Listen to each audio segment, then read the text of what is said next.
அனைவரும் இனிதே வாழ்க, வாழ்க வளமுடன். நம்முடைய அனுபவத்துக்கு காரணம் நம்முடைய இயல்பு, நம்முடைய அடிமனம்.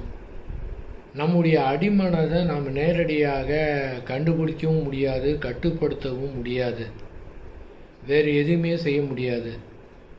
நமக்கு தெரிந்ததெல்லாம் வரக்கூடிய அனுபவத்தை கொண்டு உணர்மனதன் மூலமாக தான் தெரிஞ்சுக்கிறோம். உணர்மனதையும் நாம் சீரமைக்க முடியாது. உணர்மனதை சீரமைக்கக்கூடிய தகுதி நமக்கு கிடையாது என்று புரிந்து கொண்ட ஒரே காரணத்தினாலே இதுவரை போராடின போராட்டம் அத்தனையுமே முடிவுக்கு விட்டது. மனது ரெண்டே அம்சம் தான். ஒன்று போராட்ட மனது, ஒன்று விடுதலையுற்ற மனது. மனதை சீரமைக்க நினைச்சோம்னா போராட்ட மனதாக இருக்கும்.